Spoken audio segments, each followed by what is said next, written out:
যখন ক্লাস 6, 7 বা 8-এ পড়ি সেই সময়ে অন্যান্য অনেক টিচারই ছিল যাদের সংস্পর্শটা আমার কাজে লেগেছে। তার মধ্যে বিশেষ একজনের কথা আমি বলবো।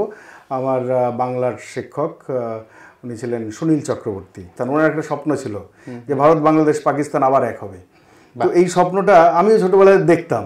বই যে কতটা গুরুত্বপূর্ণ, আজকে বই হারিয়ে যাচ্ছে, আজকে ইন্টারনেটের যুগ, বই টই মানুষ বাচ্চারা পড়ছে না, কিন্তু বই যে কি হতে পারে, বই দিয়ে তো রেনেসা হয়ে গেছে। ক্লাস 6-এ থাকতে আমার মানে ফিল্মের সাথে একটা প্রেম হয়ে গিয়েছিল। ক্লাস 6-এ থাকতে আমি ভেবে নিয়েছিলাম যে বড় হয়ে আমি সত্যজিৎ রায়ের মতন ছবি বানাবো। রায়গঞ্জে ফিল্ম করার আগে আমি ফটোগ্রাফির সম্মুখীন হলাম এবং আমি বুঝলাম যে ফিল্ম করার আগে ফটোগ্রাফি করার প্রয়োজন আছে। একটা কবিতা লিখতে গেলে কি দরকার? আমার ভেতরে একটা ফিলিং দরকার, আমি কিছু এক্সপ্রেস করতে চাই, সেটা সেই প্রয়োজনেই আমি একটা কবিতা লিখি। তো ফটোগ্রাফিও তাই। অনেক সময় এরকম দেখা গেছে এক মানে কবি তার নিজের কবিতা পড়ে বুঝতে পারছে না, প্রচুর দুর্দান্ত কাজ করছে। এই রেভলিউশনটা, ডিজিটাল রেভলিউশন যদি আজকে না হতো তাহলে সবাই কাজকর্ম করতে পারতো না। ফিল্মের যে খরচ, সেই খরচ পুষিয়ে, ফিল্মের ক্যামেরার যে ভাড়া, সেই ভাড়া পুষিয়ে কেউ ইউটিউব ভিডিও বানাতে পারতো না।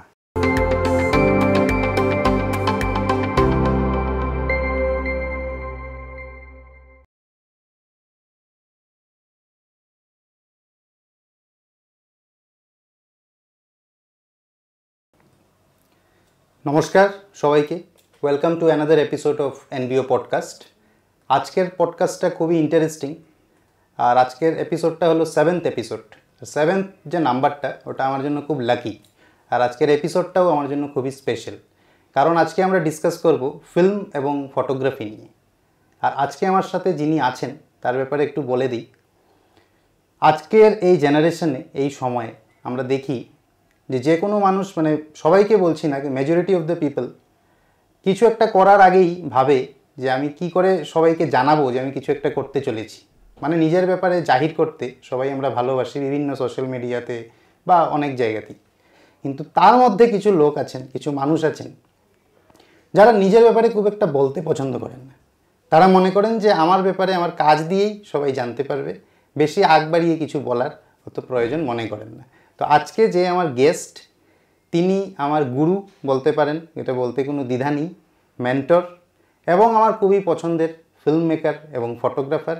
আমি যতটুকুই এখনও অবধি ফটোগ্রাফির ব্যাপারে যতটুকুই সামান্য শিখেছি বা বুঝেছি, সেটা স্যারের থেকেই শিখেছি। তো আর কিছু বেশি বলবো না, শুরু করবো আজকের এপিসোডটা।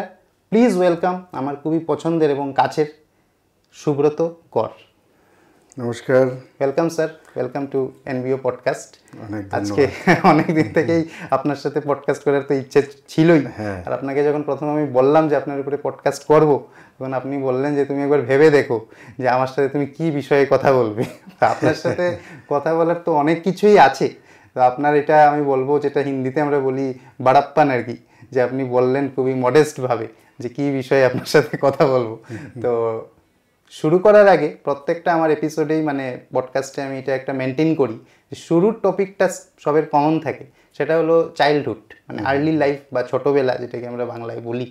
কারণ আমার মনে হয় যে প্রত্যেকটা মানুষেরই ছোটোবেলার সাথে তার পুরো লাইফটাই রিলেটেড। কারণ কি আমাদের ছোটোবেলাটা যেরকম হয়েছে, তার সাথে আমাদের লাইফের কিছু একটা কানেকশন তো থাকেই অবশ্যই। তো সবের আগে স্যার জানতে চাইবো আপনার ছোটোবেলার ব্যাপারে, কিরকম ছিল আপনার ছোটোবেলাটা? হ্যাঁ, আমার ছোটোবেলাটাকে দুটো পার্টে যদি ডিভাইড করা যায়।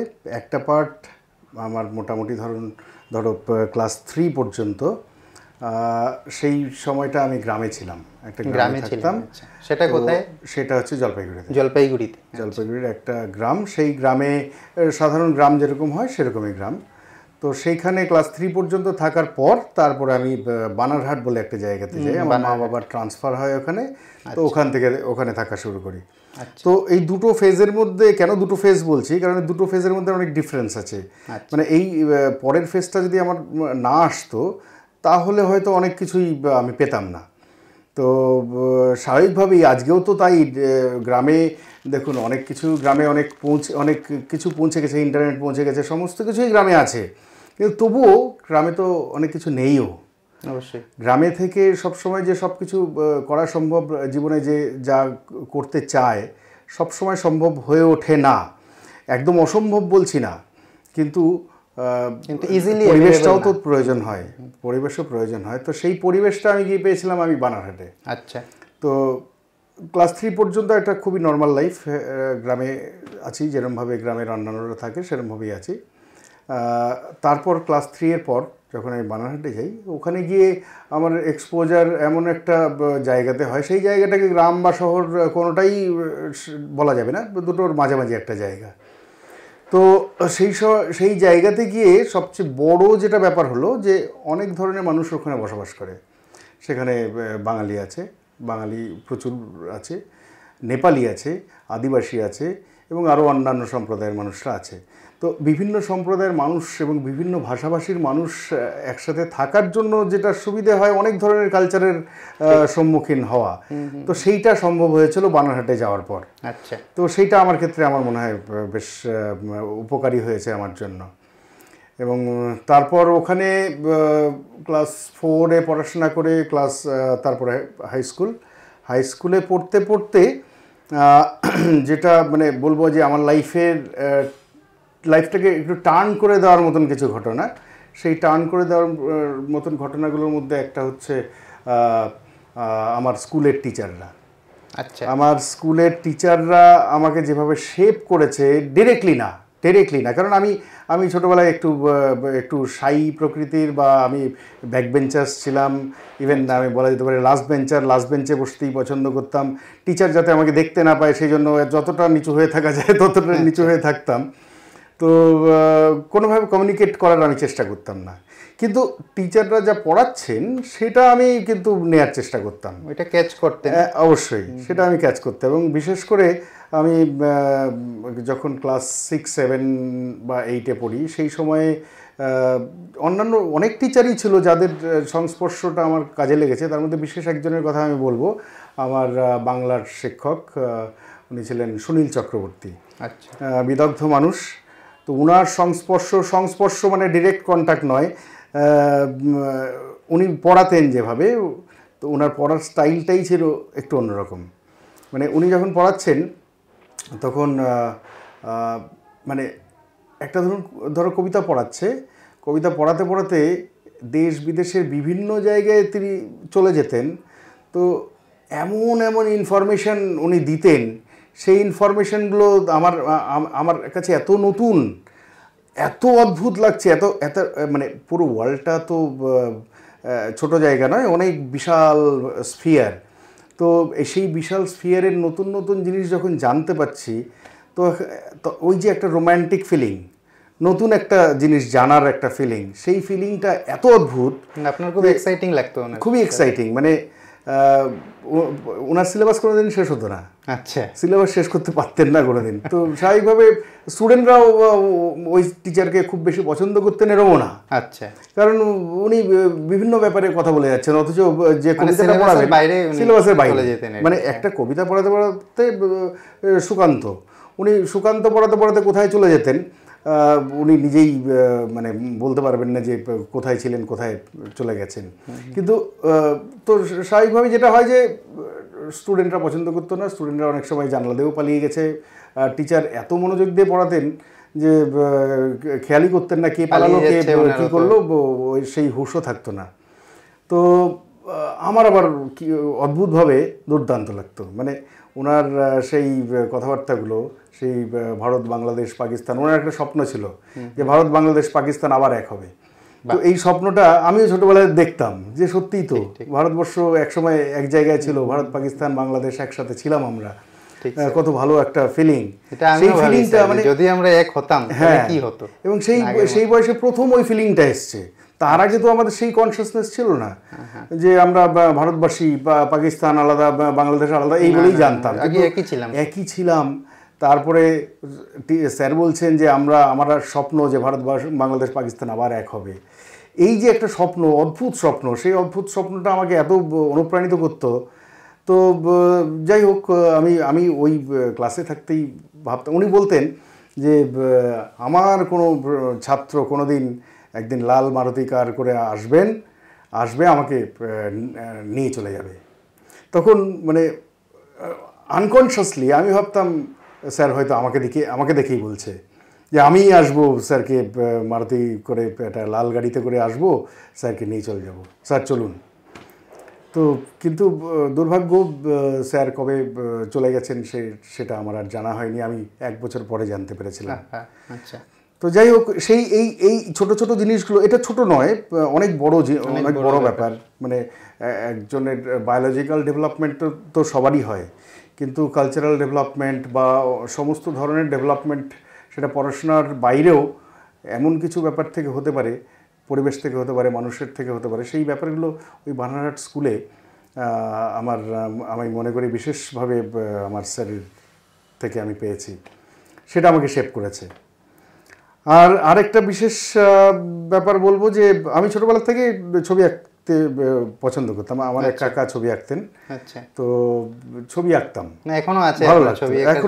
এখনো আঁকি না তা নয়, তবে আঁকা ছেড়ে দিয়েছি বললেই চলে। মানে ইচ্ছেটা আছে, হ্যাঁ, শখ তো ছিলই। প্রথমে আমি তো ছবিই আঁকতাম, মানে আমাকে সবাই জানতো যে এই ছেলেটা ভালো ছবি আঁকে। মানে স্কুলে মানে ইভেন সমস্ত ছাত্রদের বিজ্ঞানের ছবিগুলো আমি এঁকে দিতাম। ইভেন টিচাররাও তার ছেলের ছবিগুলো আমাকে বলতো, বাবু একটু এঁকে দে। মানে আঁকায় আপনার নামটা ছিল। হ্যাঁ। এবং নিজের প্রশংসা করতে নেই, কিন্তু আমি মানে যে কোনো একটা ছবি, সেই ছবিটা যাই হোক না কেন, হুবহু সেই ছবিটা এঁকে দিতে পারতাম। তো সেটা খুব ছোট বয়সে, সেটা 6-7-এই আমি। আপনি কি স্যার আর্ট শিখেছেন? না, এটা বাই বর্ণই ছিল। একদমই। আর্ট শিখতে গিয়েছিলাম। আমাদের স্কুলেই একটা আর্ট স্কুল তৈরি হয়েছিল, যেটা রবিবার করে করানো হতো, কিন্তু সেইখানে আমি পালিয়ে আসার পেছনের কারণটা হলো, শিখতে গিয়ে দেখলাম যে আমার একটা প্রবলেম আছে। প্রবলেমটা হচ্ছে আমার কালারের প্রবলেম। আমি কালার ব্লাইন্ড, আমি রং চিনি না। তো এটা আমি বুঝতে পারলাম। মানে কালার ব্লাইন্ডনেস আপনার ছোটবেলা থেকে আছে। আমি ছোটবেলায় টের পাইনি, ছবি আঁকতে গিয়ে কালার ইউজ করতে গিয়ে দেখলাম যে না, গন্ডগোল হচ্ছে। ঘাসের রং সবুজ না দিয়ে আমি কমলা দিয়ে ফেলছি। তো লোকে বলছে যে ঘাসের রংটা তো কমলা ভালোই লাগছে, অন্যরকম হয়েছে। ওরা ভাবছে আপনি ইচ্ছে করে দিয়েছেন, আপনি বুঝতে পারতেন না, আমি না বুঝেই দিয়েছি। তো নীল বেগুনি এই কালারগুলোর মধ্যে আমার কোনো পার্থক্য নেই আমার কাছে। সবুজ, কমলা, হলুদ এগুলো এক ধরনের রং, এগুলোর মধ্যে কোনো ডিফারেন্স আমি এখনও বুঝতে পারি না কোনো। তো এই সমস্যাগুলো থাকার জন্য আমি আর্ট স্কুল বা পেন্টিং স্কুল এগুলোতে আমি ওখানে মাসখানেক থেকে আমি পালিয়ে এসেছি যে আমার দ্বারা হবে না। তারপর আমি কি করেছি, আমি নিজে যে পেন্টিং ভালো লাগতো, তো আমি পেন দিয়ে আঁকা শুরু করলাম। জাস্ট একটা সিম্পল পেন, 10 টাকার যে পেনগুলো পাওয়া যায় বাজারে, সেই পেনগুলো, যাতে ব্ল্যাক অ্যান্ড হোয়াইট টাইপের একটা ছবি হয়। তো সেইগুলোই স্কেচ জাতীয় আর কি, সেইগুলো করা শুরু করলাম। তো তাতে বেশ ভালোই লাগছিলো যে ঠিক আছে, কালার না হয় নাই হলো, আমার এটা তো ভালোই লাগছে।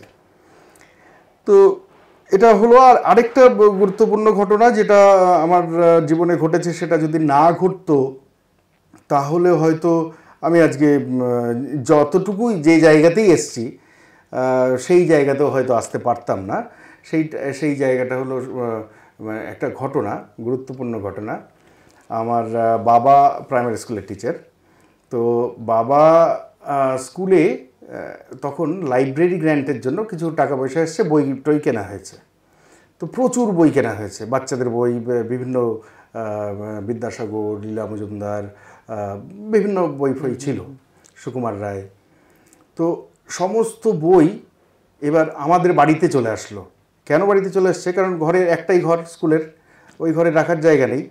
এবার 6 মাসের জন্য আমাদের বাড়িতে ছিল বইগুলো, মানে স্কুলের লাইব্রেরি 6 মাসের জন্য আমাদের বাড়িতে ছিল, ফর দ্য টাইমিং রাখা হয়েছিল রাখার জন্য। এবার তারপরে 6 মাস পরে আবার বইগুলো স্কুলে চলে গেছে। আচ্ছা, এবার ওই যে 6 মাস ছিল, 6 মাস মানে আমি বইয়ের মধ্যে ডুবেছিলাম। মানে বই, সেই অর্থে বই নিয়ে ইন্সপায়ার করার মতন খুব বেশি লোক আমার আশেপাশে ছিল না, যে এটা পড়তে হবে, ওটা পড়তে হবে, বা কারোর সম্বন্ধে জানা, সেরকম খুব একটা বেশি ছিল না। তো ওই বইগুলো পেয়ে আমি মনে হলো যে আমি কি পেয়ে গেছি। মানে আপনি বইয়ের কাছে যাওয়ার আগে বই আমার কাছে এসেছে, এটা একটা বিশাল ইন্টারেস্টিং। হ্যাঁ, একদমই।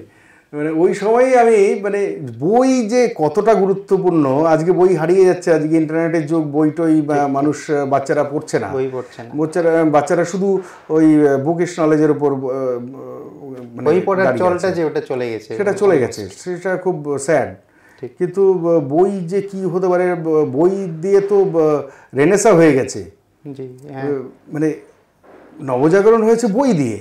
ঠিক ঠিক। তো স্বাভাবিকভাবেই বইকে আমরা তো মানে বই ছাড়া বাঁচতে পারবো এটা আগামী দিনেও হবে বলে মনে হয় না। বইয়ের কোনো অল্টারনেটিভ কিছু একটা আসবে যেটা বইকে রিপ্লেস করবে। এনিওয়ে, তো সেই বই আমাকে আমার চিন্তাভাবনাকে একটু পাল্টালো। আমার স্কুলের টিচাররা পাল্টেছে, আমার এই বইগুলো আমাকে পাল্টালো। আমি নিজেকে মানে ভাবতে শুরু করলাম, ভাবতে শুরু করলাম বলতে আমি অন্য কিছু ভাবতে শুরু করলাম এরকম না, কিন্তু আমার মধ্যে যে সচেতনতা, জগৎ সম্পর্কে, সংস্কৃতি, শিল্প এগুলো সম্বন্ধে যে ধারণা, সেগুলো আরেকটু রিচ হতে থাকলো। তো সেইগুলো আমাকে অনেকটা হেল্প করেছে বলে আমার মনে হয়। তো আমার ছোটোবেলা মোটামুটি এইভাবেই, খুব সাদামাটাই ছোটোবেলাতে খুব মানে এমন কোনো ঘটনা নেই যেটা খুব গুরুত্বপূর্ণ, যেটা লাইফকে টার্ন করে দিয়েছে, এরকম কিছু নেই। কিন্তু বইয়ের ব্যাপারটা আমার ইন্টারেস্টিং লাগলো। মানে প্রথম জলপাইগুড়ি থেকে বললেন বানারহাট, তারপরে বানারহাটও জলপাইগুড়ি ডিস্ট্রিক্ট তখন ছিল, আমি জানি নাগরাকাটার পরেই বানারহাট। আমি যাই মানে অফিসের কাজে আমার যাওয়া হয় আর কি। তো বানারহাটের পরে মানে স্কুলিং আপনার, কলেজ, তারপরে আবার কলেজ আমার বানারহাটে হায়ার সেকেন্ডারি পর্যন্ত, তারপরে কলেজ হচ্ছে এসি কলেজ জলপাইগুড়ি, তারপর নর্থ বেঙ্গল ইউনিভার্সিটি। আচ্ছা, তো নর্থ বেঙ্গল ইউনিভার্সিটি মানে শিলিগুড়িতে আপনি চলে আসলেন ইউনিভার্সিটিতে, এখন আবার আপনি শিলিগুড়িতেই আছি। আচ্ছা, আমি আপনাদেরকে বলতে চাই, এখন যে আমি বসে আছি, এটা আমার আগে বলা হয়নি, এটা আমি স্যারের বাড়িতেই বসে আছি। আর এইটা তো স্যারের বাড়ি অবশ্যই, এটা স্যারের মানে বলতে পারেন কি বলবো, মানে কাজ করার ওয়ার্কশপও বলতে পারেন, মানে কাজ করার রুম। এখানে সব এডিটিং, যত স্যারের ফিল্ম, ফটোগ্রাফি, সব এডিটিং এখান থেকেই হয়। আর আমাদের জন্য কেন বললাম এটা পরে বলছি, আমার জন্যই এটা একটা স্কুলের মতন, মানে যাই আমরা শিখতে পারি, আলোচনা হয়, আমাদের মিটিং হয়, সব এখানেই হয়। তো স্যার এবার আসছি নেক্সট সেগমেন্টে, চাইল্ডহুডের ব্যাপারটা তো জানলাম। এই যে ফটোগ্রাফি, ফিল্ম, এই বিষয়ে আপনার ইন্টারেস্টটা, মানে ফটোগ্রাফির ইন্টারেস্টটা আগে আসে না ফিল্ম, কোনটা আগে? আমার ফিল্মের ইন্টারেস্ট, প্রথম ফিল্মটা আগে আসে। তো এই ব্যাপারটা, ফটোগ্রাফি সম্বন্ধে আমি খুব একটা চিন্তা ভাবনা করি, তখন ছিল না। তো এই ফিল্মের ব্যাপারটা স্যার কবে থেকে, এটা কিভাবে এসছে সেটাও খুব ইন্টারেস্টিং। আচ্ছা, আমাদের সময় রবিবার করে শনিবার করে সিনেমা দেখানো হতো দূরদর্শনে। হ্যাঁ, মানে তো একটা শনিবার করে বোধহয় বাংলা সিনেমা, রিজনাল ফিল্মগুলো স্যার আমার মনে হয় দেখানো হতো, অ্যাওয়ার্ড উইনিং সব। হ্যাঁ, না ওইগুলো দেখানো হতো রবিবার দুপুরবেলা, সন্ধ্যেবেলায় হতো বাংলা কমার্শিয়াল ফিল্ম হতো, সন্ধ্যেবেলায় 5:30 6টা এরকম সময়। আর রবিবার হতো হিন্দি ফিল্ম। আচ্ছা, কমার্শিয়াল ফিল্মে বেশিরভাগ ক্ষেত্রে দেখানো হতো। তো ওই সময়টা তো শুধু দূরদর্শনই ছিল, আর তো কিছু ছিল না। তো ওই সিনেমা দেখার জন্য সবাই, পুরো ফ্যামিলি ওখানে বসতাম। ইভেন সবার বাড়িতে টিভি ছিল না, যাদের বাড়িতে টিভি ছিল তাদের বাড়িতে ভিড় হতো। তো আমাদের বাড়িতেও বেশ ভিড় হতো ওই সিনেমাগুলো দেখার জন্য। তো কমার্শিয়াল ফিল্ম যখন দেখানো হতো ভিড়টা ভালোই হতো। এবার যখন এমন হতো যে কোনোদিন ঋত্বিক ঘটক বা মৃণাল সেন বা সত্যজিৎ রায়ের ছবি দেখানো হচ্ছে, এরকম হতো, তখন একদম ভিড় হতো না। মানে গ্যালারিতে আমি একা বসে আছি, ম্যাচ দেখছি। তো এবার আমি একা কেন বসে আছি, আমারও থাকার কথা না, কিন্তু সামহাও আমার ওই ছবিগুলো এত অসাধারণ লাগতো। মানে হতে পারে ওর যে একটা রিয়েলিস্টিক ব্যাপার ছিল ফিল্মগুলোর, সেটা আমাকে অনেক বেশি টানতো। ওই কমার্শিয়াল ফিল্মের যে রোমান্টিসিজম। তখন আপনি কোন ক্লাসে পড়তেন? তখন আমি 6 7 এরকম সময়। ওই সময়ই আপনার মানে এই ফিল্মগুলো? হ্যাঁ, ইভেন আমার ক্লাস 6-এ থাকতে আমার মানে ফিল্মের সাথে একটা প্রেম হয়ে গিয়েছিল। ক্লাস 6-এ থাকতে আমি ভেবে নিয়েছিলাম যে বড় হয়ে আমি সত্যজিৎ রায়ের মতন ছবি বানাবো। এরকম একটা রোমান্টিক ড্রিম আমার ছোটবেলা থেকেই ছিল। ক্লাস 6-এ হয়েছিল, তো হওয়ার কথা না। ক্লাস 6-এর একটা ছেলে ফিল্ম কি বুঝবে? কিন্তু আমিও কিছু বুঝতাম না, হয়তো জানি না কি বুঝতাম, কিন্তু তবুও আমার মনে হতো ওই রকম আমি ফিল্ম বানাবো। তো আলটিমেটলি এখনও কিছুই করতে পারিনি, তবুও মানে চেষ্টা করে যাচ্ছি, লড়াই চালিয়ে যাচ্ছি, লড়াই থামাইনি। হয়তো কোনোদিন দর্শকদেরও বলছি কোনো একটা ফিল্ম হয়তো উপহার দিতে পারবো। স্যার বললেন যে এখনো কিছু করতে পারেননি, কিন্তু তাও আমি এখানে একটু বলছি, ইন্টারাপ্ট করি স্যারকে। স্যার দুটো শর্ট ফিল্ম স্যার বানিয়েছেন, একটা হলো লুঙ্গি ডান্স আর একটা হলো কলিং বেল। তো লুঙ্গি ডান্স স্যার ওটা বার্লিন ফিল্ম ফেস্টিভ্যাল, না ওটা হচ্ছে ব্রুকলিন ফিল্ম ফেস্টিভ্যালে মানে অ্যাকসেপ্টেড হয়েছিল, সিলেক্ট হয়েছিল। আর কলিং বেল টরন্টোতে, হ্যাঁ কলিং বেল টরন্টোতে গেছিল। তো এটার পরেও স্যার বলছেন সেরকম কিছু করতে পারিনি, কেন কি স্যার চান যে স্যারের যে স্বপ্নটা হয়তো এখন অবধি সেই আসলে আসলে কি বলতো, মানে শর্ট ফিল্ম হচ্ছে, শর্ট ফিল্ম এক ধরনের প্রবেশিকা। মানে আমি বড় ফিল্ম বানাবো তার জন্য কিছু টেস্টের মাধ্যমে যেতে হয়। সেই টেস্টগুলো হচ্ছে শর্ট ফিল্ম। শর্ট ফিল্ম করে করে সবাই একটা বড় ফিল্ম বানানোর চেষ্টা করে। তো আমি এখনো শর্ট ফিল্মেই আছি, আমি এখন প্রবেশিকাগুলোই দিয়ে যাচ্ছি, এখনো এন্ট্রান্স পাস করিনি। পাস করলে হয়তো একটা বড় কিছু চেষ্টা চালিয়ে যাচ্ছি এখন। আচ্ছা আচ্ছা আচ্ছা, বেশ। তো আপনি কি বলছিলেন স্যার সেটা বলুন, আমি একটু অন্যদিকে চলে গেলাম। আপনি বলছিলেন যে আপনার ইন্টারেস্টটা জন্মায়, যে একটা স্বপ্ন ছিল সত্যজিৎ রায়ের মতন ছবি বানানো ছোটবেলায়। তো এ থেকেই আপনার মানে ফিল্মের রুচিটা তখন থেকে ডেভেলপ করেছে, এবং তখন থেকেই ওই বয়সেই আমি মানে বিভিন্ন বইপত্র কালেক্ট করা শুরু করলাম। মানে বই, মানে ফিল্মের উপর বই, ফিল্মের মানে যারা যারা বড় বড় ফিল্ম মেকার আছে, সিনেমাটোগ্রাফার আছে, তাদের বিষয়ে জানা শুরু করলাম, তাদের বিষয়ে পড়তে আমার ভালো লাগতো। এবং ফিল্মগুলো পেতাম না, ওই ছবিগুলো দেখার সুযোগ পেতাম না, মানে বিদেশি ছবিগুলো, আন্তোনিওনির ছবি বা গ্রেগ টোল্যান্ডের যে সিনেমাটোগ্রাফি, এগুলো দেখার সুযোগ হতো না। কিন্তু তাদের সম্বন্ধে জানার চেষ্টা করতাম, তারা কি কি করেছে, এগুলো জানতে আমার ভালো লাগতো। তো ওই সময়ে আমি মানে ক্লাস 6-7 থাকতেই আমার যে ফিল্মের প্রতি একটা ইন্টারেস্ট গ্রো করলো। তো সেইখানে আমি কিছু বইপত্র জোগাড় করার চেষ্টা করলাম, মানে ফিল্মের বিষয়ে, মানে বিদেশি ফিল্ম, মানে যেমন ধরুন আন্তোনিওনি, তারপর বিভিন্ন জাপানিজ ফিল্ম মেকাররা যারা, এগুলো হলো আপনি মোটামুটি কলেজে চলে যাওয়ার পর? না, আচ্ছা, এটা আমি 6-7-8 এরকম সময়টাই হবে। ওই সময় আমি বইপত্র জোগাড় করতে শুরু করে দিয়েছি। আমি বিভিন্ন বাড়িতে যখন যেতাম, আমি লাইব্রেরি ঘুরতাম, মানে বাড়িতে অনেকের বাড়িতেই লাইব্রেরি থাকতো, তো সেখানে একটু ঘুরতাম। তো বিভিন্ন জায়গা থেকে আমি বই কালেক্ট করতাম, সেখানে যা ফিল্মের বিষয়ে যদি কোনো বই পেতাম, সেই বইয়ের কালেকশন আমার এখানে কিছু এখনও আছে, এখনও দেখতে পাচ্ছি ফিল্মের কথা, গাস্ট্রোবেস। তো এই ধরনের বই টইগুলো আমি তখনকার জোগাড় করা, এখন এগুলো নতুন নয়। আমি যখন ক্লাস 6, আপনি একটা বইয়ের কথা স্যার আমাদেরকে সাজেস্ট করেছিলেন যখন আমরা ওই আপনার সাথে ফিল্ম, ওই সত্যজিৎ রায়ের বিষয় চলচ্চিত্র, খুবই গুরুত্বপূর্ণ বই, আমার তখন পড়া হয়ে গেছে ওটা। তখন পড়া হয়ে গেছে, তখন পড়ে আমি মানে কিভাবে স্ক্রিপ্ট লিখতে হয়, ওখানে বিষয় চলচ্চিত্রে উনি দেখিয়েছেন যে পথের পাঁচালী স্ক্রিপ্ট কি করে লেখা হয়েছে। তো ওটা দেখে দেখে আমি ইমাজিন করতাম যে আমি যে ছবিটা বানাবো সেটা স্ক্রিপ্ট কি করে লেখা হবে। তো সেইগুলো ছোটবেলার, সেগুলো খুব কাজের কথা নয়, কিন্তু আমি তখন থেকে ভাবতাম আর কি, মানে তখন থেকে আপনার ইচ্ছাটা ছিল, সেটাই বড় কথা। একদম, এটা ডিপ ফোকাস বলেও একটা বই আছে ইংলিশে, একদম অনেকটা সিমিলার। তো সেই বইগুলোর থেকে অনেক অনেক অনেক অনেক কিছু শিখে এবার কাজে তো লাগাতে হবে। এবার কাজে লাগানোর বলতে মানে আমাদের মতন ফ্যামিলিতে, মধ্যবিত্ত ফ্যামিলিতে ফিল্ম মেকিংটা তখনও ফিল্ম মেকিং একটা মানে দুরূহ ব্যাপার ছিল। ফিল্ম মেকিংয়ে যাওয়া খুব সোজা কথা নয়। তো আমি ঠিক করে নিয়েছিলাম যে আমি মোটামুটি পড়াশোনা শেষ করেই আমি ফিল্ম নিয়ে কাজ শুরু করব। এবার আমি মানে গ্র্যাজুয়েশনের পর কিছু দিন কলকাতায় ছিলাম। সেই কলকাতাতে মাস 6 ছিলাম। তো মাস 6 কলকাতাতে থাকার সময় আমি বিভিন্ন ইনস্টিটিউট, মানে সত্যজিৎ রায় ইনস্টিটিউট তখন তৈরি হয়ে গেছে, তারপর চিত্রবাণী বলে একটা ইনস্টিটিউট ছিল, ওই সবগুলো ঘুরেছি, বিভিন্ন ওদের সাথে কথাবার্তাও বলেছি, ওদের পরীক্ষাগুলো দিয়েছি।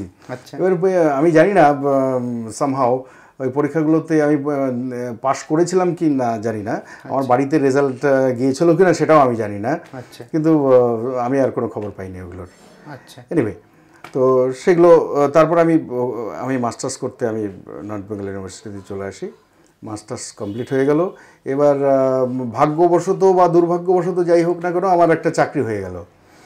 তো চাকরিটা কখনো কখনো এখনো ফিল করি যে চাকরিটা যদি অত তাড়াতাড়ি না হতো ভালো হতো, একটু স্ট্রাগল থাকলে ভালো হতো, সরকারি চাকরি হয়তো হয়ে গেল। হ্যাঁ, সরকারি চাকরি হয়ে গেল, যেটার জন্য সবাই এটা ট্রাই করে। হ্যাঁ, আপনার হওয়ার পরে মনে হলো না হলে ভালো হতো, মানে এটা অনেকের কাছে একটু অন্যরকম শোনাবে যে না চাকরি পেয়েছে বলে এরকম, পেয়েছে বলে বলছে, কিন্তু সত্যিই আমার মাঝে মাঝে মনে হয় যে চাকরিটা এত তাড়াতাড়ি না হলে ভালো হতো, একটু স্ট্রাগল হলে ভালো হতো, তাহলে হয়তো আমি ফিল্ম মেকিংয়ে আজকে যতটা আছি, এখন তো মানে পার্ট টাইমার হিসেবে আছি, আমি ফুল টাইমার হয়তো আমার ফুল টাইমার হওয়াটা হলো না, সেই জন্যই আপনার মনে হয়। একদম একদম, আর কোনো কারণ নেই না। আমি জাস্ট এটাও বলতে চাই, স্যার হলেন, আপনি তো মানে স্যার হলেন school teacher, government school teacher, স্যারের বাবাও স্কুল টিচার ছিল। আচ্ছা, তো এইবার একটা প্রশ্ন করছি, আপনি এত কিছু বললেন যে ছোট 6 থেকেই আপনার ফিল্ম বানানোর, ফার্স্ট ফিল্ম আপনি কবে বানালেন? মানে সেটা যে মানে ট্রায়াল হতে পারে, যেটাই হতে পারে, প্রথম ফিল্ম আপনি কবে বানালেন? প্রথম ফিল্ম বানানোর আগে আরেকটু কয়েকটা জিনিস বলা দরকার। ঠিক ঠিক। সেটা হচ্ছে যে ফিল্ম বানাবো তার জন্য তো আমার একটা প্রস্তুতি দরকার অবশ্যই। আর ফিল্ম এমন একটা জিনিস যে আমি কাগজ কলম নিয়ে বসে গেলাম, কবিতা লিখে ফেললাম, হবে না, এটা ইজি না। ফিল্ম একা একা মুশকিল, বানানো যায় না। ফিল্মের জন্য একটা টিম প্রয়োজন হয়, তো সেইটা আমি ফিল করেছিলাম, তো আমার একটা টিম বানানোর প্রয়োজন ছিল, এটা আমার মনে হয়েছিল। তো আমার যে সেকেন্ড মানে আমার ফার্স্টে জব ছিল জটেশ্বর বলে একটা জায়গাতে, তারপর ওখান থেকে আমি চলে যাই ট্রান্সফার হয়ে আমার রায়গঞ্জে হয়। রায়গঞ্জ আমার কাছে একটা গুরুত্বপূর্ণ জায়গা, মানে আমার লাইফের থার্ড ফেজ বলা যেতে পারে, থার্ড ফেজ যেটা মানে সবচাইতে গুরুত্বপূর্ণ যদি বলা যায় তাহলে রায়গঞ্জ ফেজ। তো রায়গঞ্জ ফেজে গিয়ে কী হলো, ওখানে গিয়ে আমি মানে যেটা এনকাউন্টার করলাম সেটা হচ্ছে ফটোগ্রাফি। তখন রায়গঞ্জে একটা ফটোগ্রাফি ক্লাব ছিল। রায়গঞ্জের যে ফটোগ্রাফি ক্লাব, মানে রায়গঞ্জ জায়গাটা গুরুত্বপূর্ণ আমি এই কারণেই বলছি, রায়গঞ্জ আমার মনে হলো যে আমার যে ফিল্ম তৈরি করার যে আমার মানে একটা ছোট থেকে একটা রোম্যান্টিক একটা ইচ্ছে ছিল, সেইটার রিয়েলাইজেশন, বাস্তবায়ন প্রথম রায়গঞ্জে হলো। কারণ সব কিছু তো স্বপ্নে সব কিছু থেকে লাভ নেই, আমাকে তো বাস্তবে আসতে হবে। বাস্তবের আমি জায়গাতে ফিল্ম মেকিংয়ের ক্ষেত্রে বলা যেতে পারে এসছি রায়গঞ্জ থেকে। রায়গঞ্জে ফিল্ম করার আগে আমি ফটোগ্রাফির সম্মুখীন হলাম এবং আমি বুঝলাম যে ফিল্ম করার আগে ফটোগ্রাফি করার প্রয়োজন আছে, আমার মনে হলো। তো মোশন পিকচারই তো সেইটার সম্বন্ধে ধারণা ছিল না, তার মানে আমি কতটা রোমান্টিক ছিলাম, রোমান্টিক ফুল ছিলাম যে আমি জানতামই না যে বাস্তবের সাথে মানে মুখোমুখি হলেন। হ্যাঁ, বাস্তবের মুখোমুখি হলাম এবং এটা খুব প্রয়োজন ছিল, খুব দরকার ছিল। ফটোগ্রাফি একটা ক্যামেরা কিনলাম, একটা অ্যানালগ ক্যামেরা কিনে ওখানে এক্সপোজার কী করে করতে হয় সেটা শিখলাম, কি করে ফটো তৈরি হয়, কি করে ছবি তৈরি হয় সেগুলো বুঝতে শিখলাম। তারপর ক্লাব ফটোগ্রাফি করা শুরু করলাম। ক্লাব ফটোগ্রাফি মানে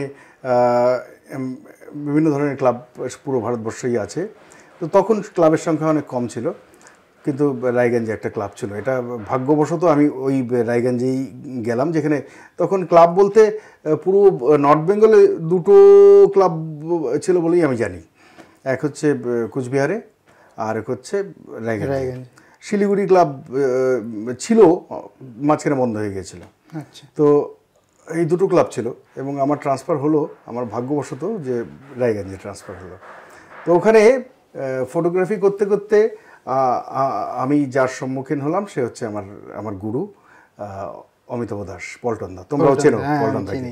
পল্টনদা আর আমি মিলে যা ফটোগ্রাফি করেছি, মানে সেটা একটা অদ্ভুত একটা সময়। সেই সময়গুলোর ভাবতেই কেমন লাগে এখনও, যে ওই সময়গুলো পার করে এসেছি। মানে আমি স্কুলে পড়াতাম, তো সকালবেলা ফটোগ্রাফি করতাম, মানে সকালবেলা আর্লি মর্নিং বেরিয়ে যেতাম, ফটোগ্রাফি করে এসে স্কুল করা, তারপর আবার স্কুল থেকেই বেরিয়ে চলে যেতাম ফটোগ্রাফি, মানে সারাদিন ধরে একটা অ্যাক্টিভিটির মধ্যে থাকা।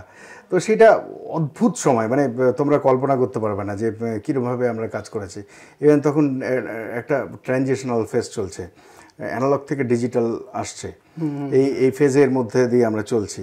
আমার অ্যানালগ ক্যামেরা ছিল, এবার সবাই ডিজিটাল ক্যামেরা কিনছে, এবার আমাকে ডিজিটাল ক্যামেরা কিনতে হবে। আমাদের ক্লাবেরই কারো ডিজিটাল ক্যামেরা ছিল না, তো স্বাভাবিকভাবেই দু একজন কেনা শুরু করলো। তো আমাদের মনে হলো যে না, আমার আর পল্টনদার, আমি আর পল্টনদা একসাথে ফটোগ্রাফি করতাম, আরও অনেকেই ছিল। তো বেশিরভাগ ক্ষেত্রে আমি আর পল্টনদা সবসময় একসাথে মানে বিভিন্ন জায়গায় রায়গঞ্জে 4-5 চষে বেরিয়েছি। তো সেইখানে একটা ক্যামেরা কেনার চিন্তাভাবনা হলো। এবার ডিজিটাল ক্যামেরা কিনলেই হবে না, ডিজিটাল ক্যামেরার সাথে দরকার কম্পিউটার কিনতে হবে।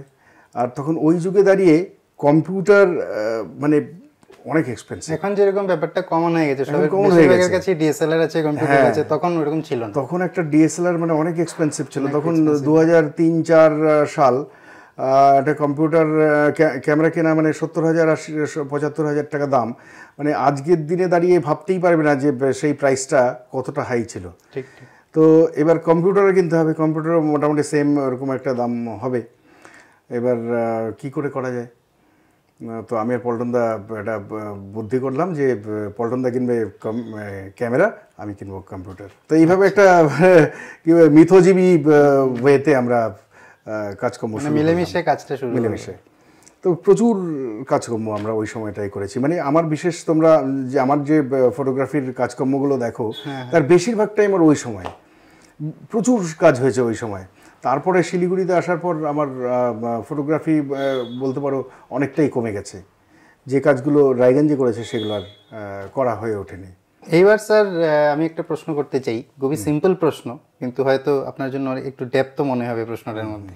সেটা হলো, আপনি বললেন যে এখন আপনার মানে ফিল্মের ইচ্ছাটা ছিল, ফটোগ্রাফি শুরু হলো, মানে একটা মোটামুটি আপনি চলে এসছেন ট্রেকে, শুরু হয়ে গেছে।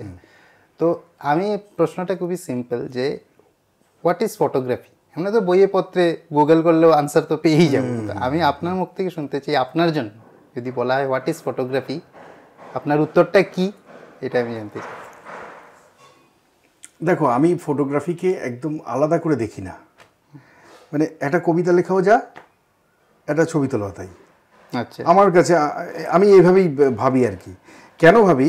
কারণ একটা কবিতা লিখতে গেলে কি দরকার? আমার ভেতরে একটা ফিলিং দরকার, আমি কিছু এক্সপ্রেস করতে চাই, সেই প্রয়োজনেই আমি একটা কবিতা লিখি।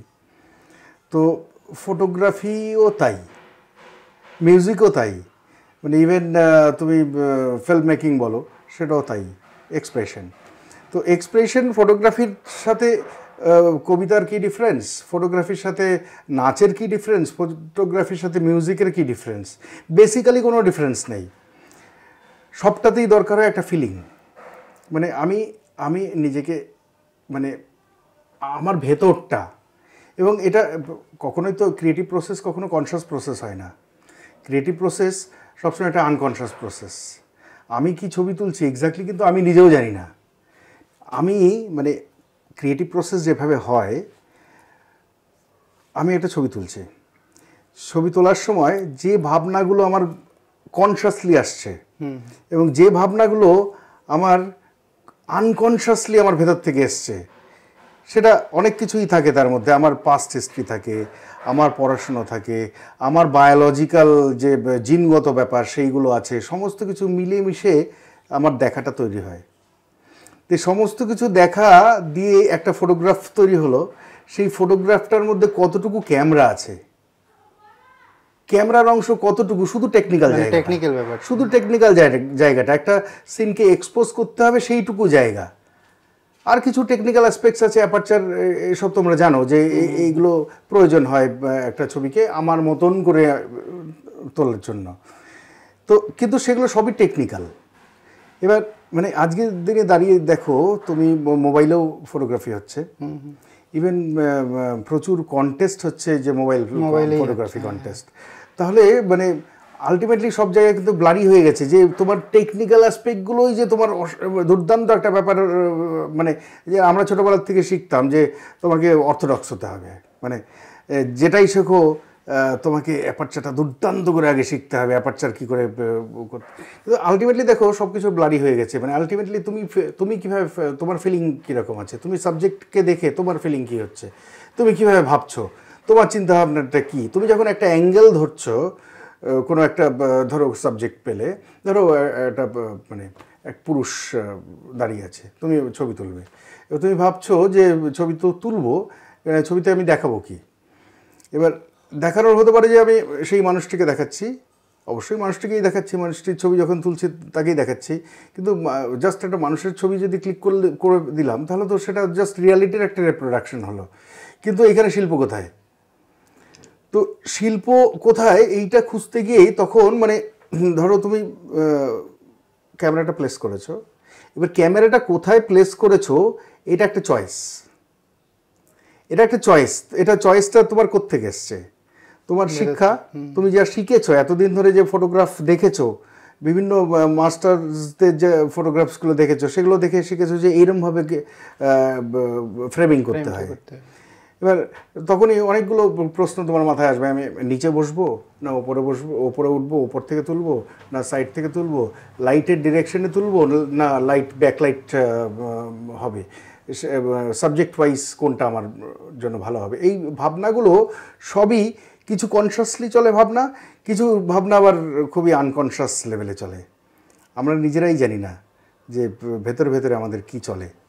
তো একটা ফটোগ্রাফ যখন তৈরি হয় সেইটা, আমি একটা এক্সাম্পল দিচ্ছি জাস্ট। ফটোগ্রাফ বা একটা আর্ট কতটা আর্টিস্টের, একটা শিল্পকর্ম কতটা সেই শিল্পীর তার উপর মালিকানা আছে। স্বাভাবিকভাবে কি হয়, মানে একটা শিল্পকর্ম যে করেছে কাজটা সেই তো শিল্পী, তার মালিক তো সেই।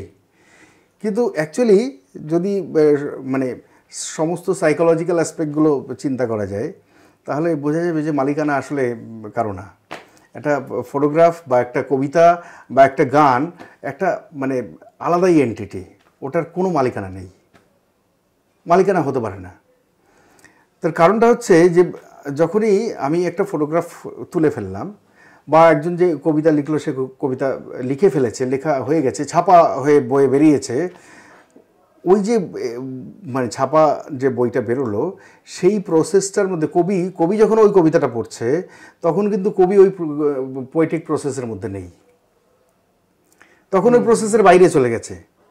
ইভেন অনেক সময় এরকম দেখা গেছে এক মানে কবি তার নিজের কবিতা পড়ে বুঝতে পারছে না, এরকম এক্সাম্পল আছে, এরকম এক্সাম্পল আছে যে এই জায়গাটা এই ওয়ার্ডটা কেন লিখলাম, এরকম এক্সাম্পল আছে। ওই সময় লেখার সময় লিখে ফেলেছে, পরে নিজেই ভাবছে। কারণ ওই সময় কবিতা লেখার যে একটা প্রসেস, সেটাকে ক্রিয়েটিভ প্রসেস বলে, সেই ক্রিয়েটিভ প্রসেসটা মানে এক্সপ্লেন করা খুব মুশকিল। ওই সময় মানে চারদিকে বলা হয় যে আমাদের চারপাশে একটা বলয় তৈরি হয়ে যায়, সেই বলয়ের মধ্যে একটা ম্যাজিক্যাল স্পেল থাকে, সেই ম্যাজিক্যাল স্পেলের মধ্যে ক্রিয়েটিভ প্রসেস চলে। তো সেই জন্য কবি নিজেও পরবর্তীকালে ওটা এক্সপ্লেন করতে পারছে না, তাহলে ওই কবিতার উপর মালিকানা কী করে এই কবির থাকে। তো সবই তাই মানে একই রকম ব্যাপার, যে কোনো আর্টই তাই।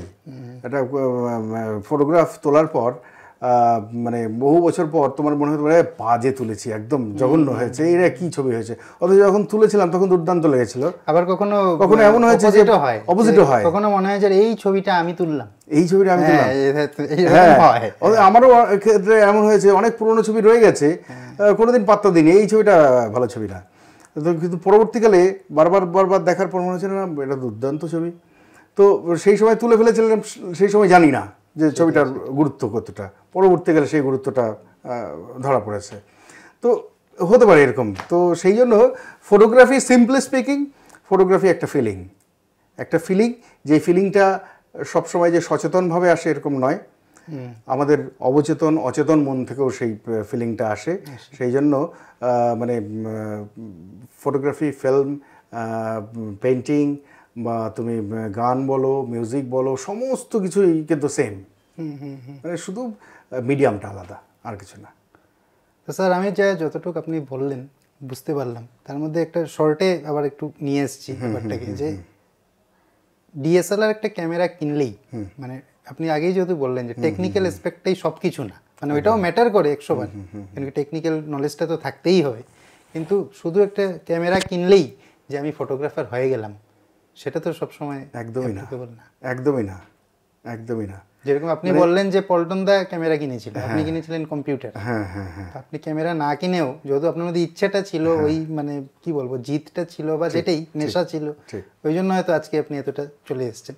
নেক্সট প্রশ্নটা স্যার হলো যে ফটোগ্রাফি নিয়ে আপনি বললেন, ফটোগ্রাফির তো অনেকগুলো ক্যাটাগরি থাকে, মানে জনরা থাকে, নেচার আছে, কালার হয়ে গেল, ট্রাভেল ফটোগ্রাফি হয়ে গেল, ওয়েডিং হয়ে গেল। আপনার পছন্দের এরকম কিছু কোনো জনরা আছে না সব কিছুই আপনার? হ্যাঁ অবশ্যই অবশ্যই, মানে আমি প্রথম জীবনে সবাই যেটা করে সবই করে, আমিও প্রথম জীবনে সবই করতাম। বোঝা যাবে না আমার কোনটা ভালো লাগে। আমি সবই করতাম, আমি নেচারও করতাম, পাখির ছবিও তুলতাম, মানুষের ছবিও তুলতাম, ল্যান্ডস্কেপও করতাম, সবই করতাম।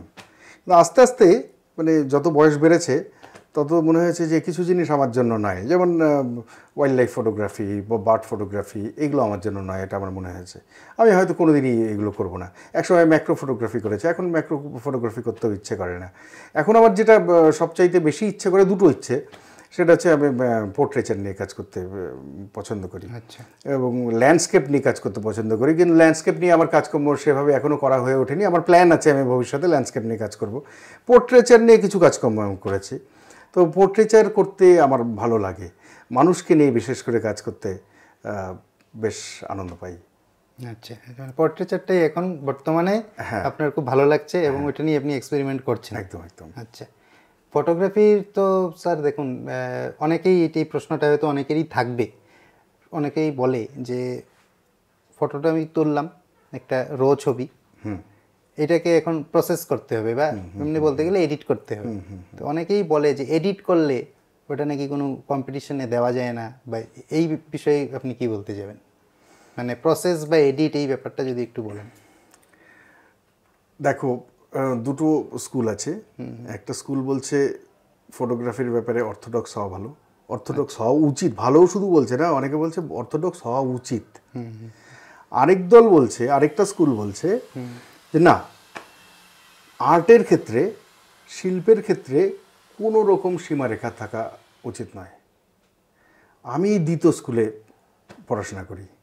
আচ্ছা, আমি মানে আপনি বলছেন যে মানে একজন বলছে, মানে আমি একটু অডিয়েন্সদের জন্য একটু ইজি করে বলছি ব্যাপারটা, যে একজন বলছে যে আমি যেটা তুললাম, তোলার সময় আমি যা তুললাম সেটাই থাকবে, ওটাতে আমি হাত দেব না।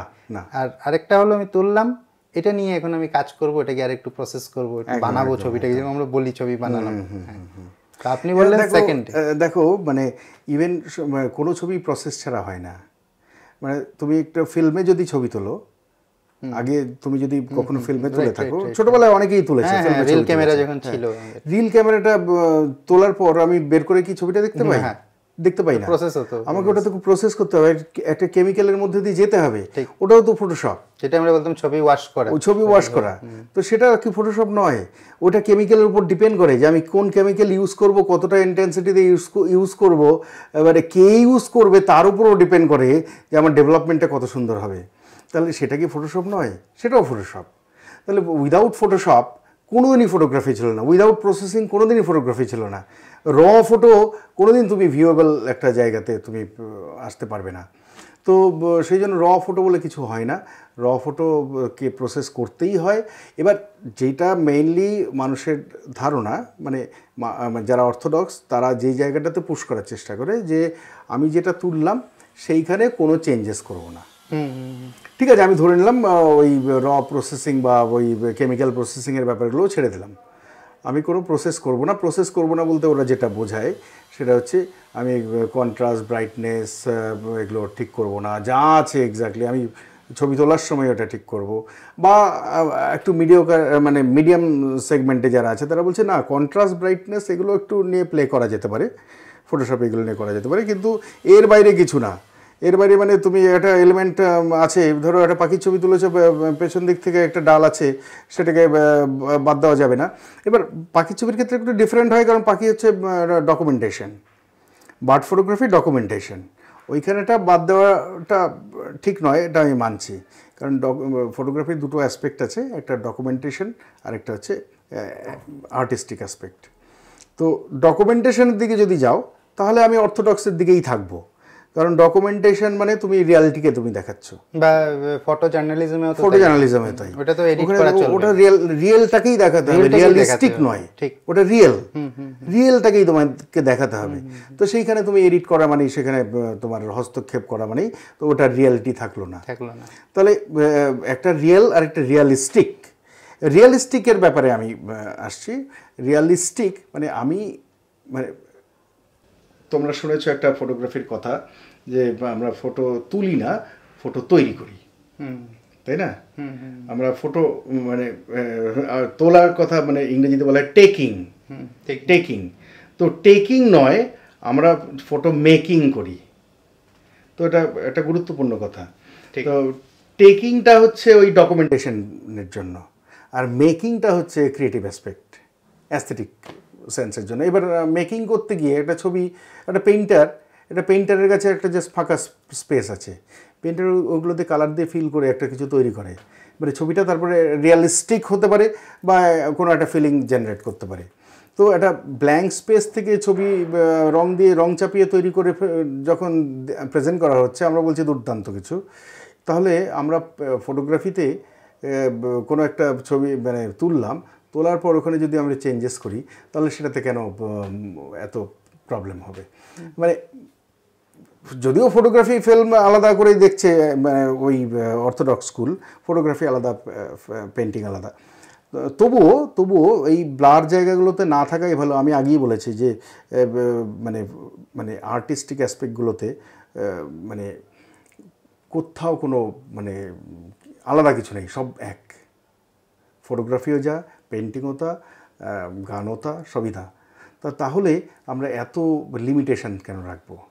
আমার মনের ইচ্ছে, আমি তো ক্রিয়েটিভ কিছু করছি, আমি ক্রিয়েট করছি, আমি ক্রিয়েটার। আমার মনে যদি হয় যে আমি এটাকে চেঞ্জেস করব, তুমি করো, কোনো প্রবলেম নেই। কিন্তু কেউ যদি ভাবে, একটা স্কুল যদি ভাবে যে না আমি চেঞ্জ করব না, আমি এইভাবেই ছবিটাকে তুলবো, কোনো তাতেও কোনো অসুবিধা নেই। তার মানে দুটোর মধ্যে ক্ল্যাশ থাকাটা উচিত। সবাই নিজের মতন করে নিজের ভাবনা দিয়ে কাজ করুক, তাতে কোনো অসুবিধা নেই, কিন্তু ক্ল্যাশটা না থাকাটাই ভালো। তবে ক্ল্যাশের জায়গাটা থাকার একটা কারণও আছে। মানে আমি ফটোশপ করতে পারি বলে আমি যা খুশি তাই করে বেড়াবো, এটাও একটা লিমিট আছে, একটা লিমিট থাকা, মানে কোথায় থামতে হবে সেটা জানতে হবে। মানে আমি ফটোশপটাকে ইউজ করব কি করে সেটাও ঠিকমতো জানতে হবে। না জানলে তখন কি হবে, আমি যা খুশি তাই করে বেড়াবো। সেটার জন্য পড়াশোনা করার দরকার আছে, একদম। আর স্যার যেটা নিয়ে আমি বলছিলাম, এটা হলো যে এইটা ঠিক যে প্রসেস, আপনি যেরকম বললেন আর্টিস্টিক অ্যাপ্রোচ, এটা দরকার আছে। আর ওই প্রসেস করার পরেও সেই ছবিটাকে কম্পিটিশনে পাঠানো যায়, হ্যাঁ, এটাই আমি বলতে চাচ্ছি। যে ওইটা যে যায় না, কেউ ভাবে ওরকম কিছু না, ওইটা যায়। তবে কিছু কম্পিটিশনে কিছু রুলস এন্ড রেগুলেশনস থাকে। কোনো কম্পিটিশনওয়ালারা যদি বলে দেয় যে না আমরা এডিট করা কোনো ছবি নেব না, আমরা শুধু কন্ট্রাস্ট ব্রাইটনেস এটা ঠিক করা চাই, বাকি কিছু আমরা নেব না, তাহলে ঠিক আছে, সেটা আগের থেকে রুলস এন্ড রেগুলেশনে ক্লিয়ার করা থাকে। আর কিছু সেগমেন্ট আছে, যেমন বললাম নেচার ফটোগ্রাফি, ফটো জার্নালিজম, তারপরে এই কিছু সেগমেন্ট, এই সেগমেন্টগুলোতে এডিট না করাই ভালো। মানে এডিট মানে সেই সেন্সে যে আমি কাটাকুটি করলাম, সেইটা না করা ভালো। মানে না করা ভালো মানে করা উচিতই না। তো স্যার এই কনফিউশনটা তো দূর হলো যে প্রসেস করা যায় কি না যায়। এবার আমি আসছি অন্য একটা সেগমেন্টে। এটা হলো, আপনি বললেন যে রায়গঞ্জে এসে ফটোগ্রাফি ক্লাবের ব্যাপারে আপনি জানতে পারলেন, তাই তো? তো আমি আপনাদেরকে বলতে চাই, শুরুতে আমি একটা কথা বলেছিলাম যে আমাদের জন্য, তারপরে আমি আবার বললো আমার জন্য। আমাদের জন্য বলার কারণটা কি, হিমালয়ান ক্যামেরা ক্লাব, যেটার আমি মেম্বার, তো সেই হিমালয়ান ক্যামেরা ক্লাবের আমরা অনেকজন সদস্য। ক্যামেরার পেছনে একজন আছেন, উনিও হিমালয়ান ক্যামেরা ক্লাবেরই সদস্য, আর স্যার হলেন হিমালয়ান ক্যামেরা ক্লাবের ফাউন্ডার। তো এই যে রায়গঞ্জের ফটোগ্রাফি ক্লাবের থেকে স্যার প্রথম আপনি জানলেন, তারপরে এই যে হিমালয়ান ক্যামেরা ক্লাবের আপনি ফাউন্ডার, আপনি বানালেন, যে মনে হলো আপনার আমিও একটা ক্লাব শিলিগুড়িতে করব, এটা তো 2009।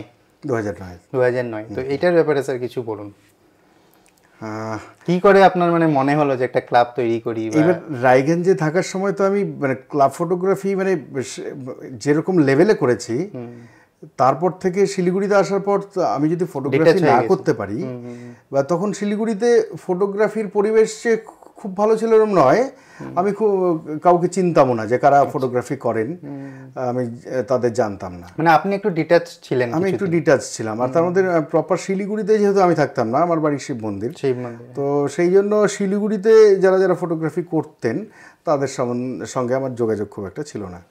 যাই হোক, তবু আমি এখানে আসার পর মনে হলো যে ফটোগ্রাফি বন্ধ হয়ে গেলে চলবে না।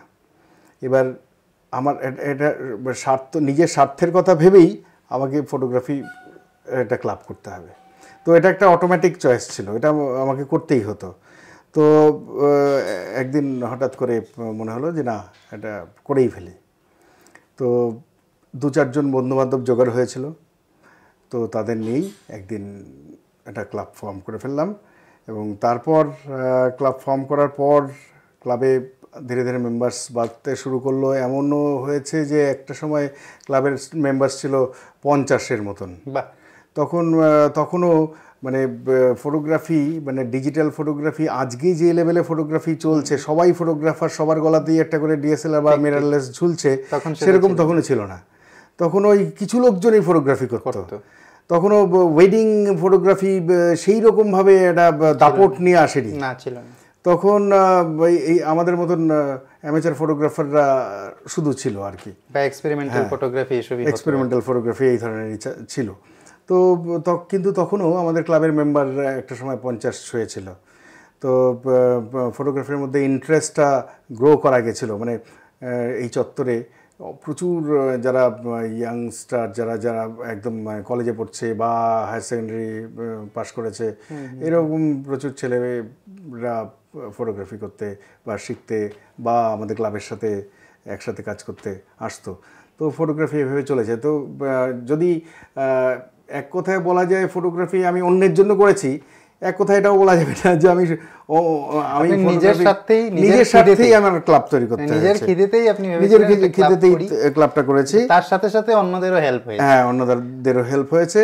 এবং আমাদের ক্লাবের আমার মনে হয় সবচাইতে বড় বৈশিষ্ট্য হচ্ছে আমরা সবাই একসাথে মিলে কাজ করতে পেরেছি। মানে এটা খুব দরকার, এটা ক্লাব মানে তো সবার একসাথে থাকা। ঠিক ঠিক, একসাথে থাকতে না পারলে তো আর ক্লাবের কোনো মানে নেই। মানে আমি অনেক ক্লাব দেখেছি, ক্লাব তৈরি হয়েছে, ভেঙেছে, 2 থেকে 3টে ক্লাব হয়েছে, 4টে ক্লাব হয়েছে, এরকম হয়েছে, ঝগড়াঝাটিও অনেক দেখেছি। কিন্তু আমার ক্লাবেও যে একদম সেরকম নেই এরকম নয়, আমার ক্লাবেও অনেক সমস্যার মধ্যে দিয়ে আমরা আজকে ক্লাব প্রায় 13-14 বছর 15 বছর হয়ে গেছে। তো তার মধ্যে অনেক ওঠাপড়া ছিল, সেগুলো ছিল। তবু তারপরেও মনে হয় যে আমাদের ক্লাবের মধ্যে যে ব্যাপারটা স্পেশাল, সেটা হচ্ছে মানে সবাই মিলে একসাথে ফটোগ্রাফি করা। তো এইটাতে মানে কেউ এরকম নয় যে আমি একাই ফটোগ্রাফি করব, কাউকে দেখাবো না, এই ফটোগ্রাফির কালচারটা আমাদের ক্লাবে অন্তত নেই বলে আমার ক্লাবে নেই। এবং আমিও ক্লাব জয়েন করেছি 2014-তে। তো তখন থেকেই আমারও একটা অন্যরকম লাইফে, মানে ক্যামেরা কিনে প্রথম আমিও বুঝতে পারছিলাম না যে এক্স্যাক্টলি ফটোগ্রাফি ব্যাপারটা কি। তারপরে আপনার সাথে পরিচয় হয়, ক্লাব জয়েন করি, তো ব্যাপারটা অন্যরকম হয় আর কি। এবার স্যার ফটোগ্রাফির থেকে আবার আমি আসছি একটু ফিল্মে, যেহেতু আমাদের ফিল্ম থেকে আগে কথাটা শুরু হয়েছিল। ফিল্মের ব্যাপারে এই জন্য আসছি যে আপনার যে 2টো ফিল্ম আগে আমি বললাম, লুঙ্গি ডান্স এবং কলিং বেল, তো এই ফিল্ম দুটো বানানোর সময়ের এক্সপিরিয়েন্সটা এমনি তো অনেক বিশাল ব্যাপার, এটা পুরোটা তো বলা এখন সম্ভব না, শর্টে যদি কিছু বলুন যে এই এক্সপিরিয়েন্সের। হ্যাঁ, এইটা তোমাকে এর আগেই একবার বলেছি যে আমাকে টিম জোগাড় করতে হতো। এবার রায়গঞ্জে আমি টিম জোগাড় করে উঠতে পারিনি, রায়গঞ্জে মানে ফিল্ম মেকিংয়ের টিম জোগাড় করে উঠতে পারিনি।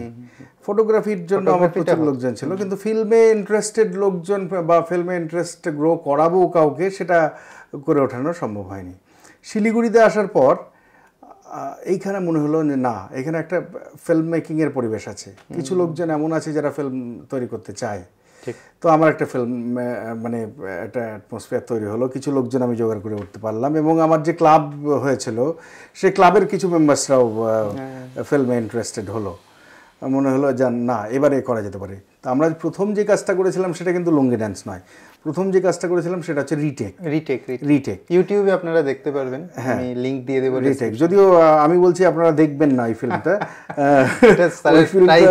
আমার জাস্ট একটা ট্রায়াল ফিল্ম, ওটা না দেখাই ভালো, কিছুই হয়নি ওটা। জাস্ট আমি নিজেকে চেষ্টা করেছি যে ফিল্ম মেকের প্রথম ক্যামেরা দিয়ে এটা কোনো কিছু স্টোরিকে ডেভেলপ করা। তো তারপরে যে কাজটা হলো সেটা হচ্ছে লুঙ্গি ডান্স। লুঙ্গি ডান্স করতে গিয়ে আমার যে টিম ছিল, সবচাইতে বড় ব্যাপার টিমের মধ্যে যে উন্মাদনা, যে একটা কাজ করছি এবং মানে নর্থ বেঙ্গলে বসে ফিল্মের উপর একটা কাজ হচ্ছে, সেইখানে টাইম দেওয়া হয়েছে ভোর 5:30টার সময় আসতে হবে, কল টাইম, ভোর 5:30টায় কল টাইম। এবার শুটিং স্পেস ছিল আমারই বাড়ির আশেপাশে। তো শিলিগুড়ির থেকে যারা আসতো তারা ডট 5:30টায় ঢুকে যেত। আমি বিশেষ করে পঙ্কজ, সংহিতা, চৈতালি এদের কথা বলবো, এরা কিন্তু ডট 5:30টায় ঢুকে যেত। আমি মানে ওদের মানে ওরা যেভাবে ফিল্মের সাথে জড়িত হয়ে গিয়েছিল এবং যেভাবে আমাকে হেল্প করবে বলে এগিয়ে গিয়েছিল এবং ফিল্ম মেকিংয়ে নিজেদের ভালোবাসা যে প্রকাশ করার যে ওদের একটা প্রচেষ্টা ছিল, সেটা মানে সত্যিই স্যালুট করার মতন। মানে ওদের সাপোর্টটা না পেলে আমি ফিল্মগুলো তৈরি করতে পারতাম না। মানে এত দুর্দান্ত একটা টিম। আমার টিমে আমার সমবয়সী আমার বন্ধু দেবাশিস ছিল, কৌশিক ছিল আমার ভাইয়ের মতো, কৌশিক, দীপন, এরা ছিল। এরা তারপর সায়ান, অনুপ, অনেকেই ছিল। তো সবার কথাই না বললেই নয়। তো যেহেতু এটা প্রথম গুরুত্বপূর্ণ কাজ এবং যে কাজটা গুরুত্বপূর্ণ এই কারণেই বলছি যে কাজটা বিদেশে কোথাও দেখানো হয়েছে। আমাদের কোনো কাজ বিদেশে না দেখালে তো আমরা গুরুত্বপূর্ণ বলি না। তো যেহেতু বিদেশে একটা জায়গায় দেখানো হয়েছে সেই জন্য গুরুত্বপূর্ণ বলছি, আর কিছুই না। তো আমার কাছে গুরুত্বপূর্ণ এই কারণেই যে ছবিটা প্রথম যে ছবিটা আমার মনে হয়েছে না মানুষকে দেখানো যায়, রিটেক দেখানো যেত না, এটা দেখানো যায়, মিনিংফুল ফিল্ম। আর লুঙ্গি ডান্সটাও স্যার আমার যেটা মনে হয়, প্রথম তো আপনার বাড়িতে আমি দেখেছিলাম, তারপরে আবার শিলিগুড়ি ফিল্ম ফেস্টিভ্যালে আবার সেকেন্ড টাইম দেখলাম। আমি এটা ফিল করলাম যে লুঙ্গি ডান্সের যে মিনিংটা যেটা আপনি দেখাতে চেয়েছেন, এটা আবার অনেক অডিয়েন্স হয়তো বুঝতে পারেনি। মানে অনেকে না ওটার ওই যে কিছু ফানি ব্যাপারগুলো নিয়ে মানে বলেছে যে বেশ মজার ফিল্ম, কিন্তু ডিপ ব্যাপারটা ধরতে পারেন। এক্স্যাক্টলি, মানে লুঙ্গি ডান্স আমি প্রচুর লোকের সাথে কথা হয়েছে, অনেক লোকে বলছে দারুণ লেগেছে, দারুণ লেগেছে, মানে অ্যাক্টিংগুলো দুর্দান্ত হয়েছে, দারুণ মজার ফিল্ম। কিন্তু ফিল্মটা মজার ফিল্ম না, ফিল্মটা মজার না, সিরিয়াস ব্যাপার, খুবই সিরিয়াস ফিল্ম একটা। যেই জায়গায় আপনার কলিং বেলটার সাথে অনেকে মানে লুঙ্গি ডান্সকে ওইভাবে করে বলছিল, দুটো ফিল্মই একসাথে দেখানো হয়েছিল আমার মনে আছে। সেটাই আমি একটা কথা আবার বলতে চাই, হয়তো এই কথাটা এখন আপনি ভাববেন পডকাস্ট না বললেও হতো, তাও আমি বলছি কেন কি, যেহেতু এটাতে আমি রিলেটেড ছিলাম। আপনি একটা ট্রায়াল ফিল্ম বানিয়েছিলেন, যেই ফিল্মটা আপনি প্রথমেই বলেছেন, আমি নামটা নিচ্ছি না কারণ ওটা আমরা এইভাবেই বানিয়েছিলাম, নাম নিতেও কোনো আপত্তি কিছু নেই, কারণ আমরা তো ওটা প্রকাশ করার জন্য করিনি। ঠিক, আমরা সত্যজিৎ রায়েরই একটা খুবই পপুলার ফেলুদার গল্প জাহাঙ্গীরের স্বর্ণমুদ্রা, সেই ফিল্মটা স্যার করেছিলেন। আর শর্ত প্রথম রেখেছিলেন যে এই ছবিটা কিন্তু আমরা কোথাও পাবলিশ করব না, কিন্তু তোমাদেরকে এটা করতে পারো, এটা জাস্ট একটা ট্রায়াল। এটাতেও স্যার কিন্তু খুব মানে আমাদের এখনো মেমোরিগুলো আমার মনে পড়ে, যেহেতু আমি ওটাতে ছিলাম, একদম একদম অ্যাক্টিংও করেছিলাম, টিমেও ছিলাম। এখন ক্যামেরার পাশে যে আছেন অমিত দে, সে অমিতও ছিল, অমিত তপসে হয়েছিল, আমি নেগেটিভ ক্যারেক্টারে ছিলাম। তো ওই এক্সপিরিয়েন্সটা কিন্তু দুর্দান্তই ছিল। আমার মনে হয় যে কোনোদিন যদি সুযোগ পাই ফেলুদা করার, তাহলে আমি একদিন ফেলুদা অবশ্যই করব, কিন্তু সেই সুযোগ হয়তো পাওয়া যাবে না, কিন্তু তবু ফেলুদা করার একটা ইচ্ছাটা আপনার আছে, একদম আছে।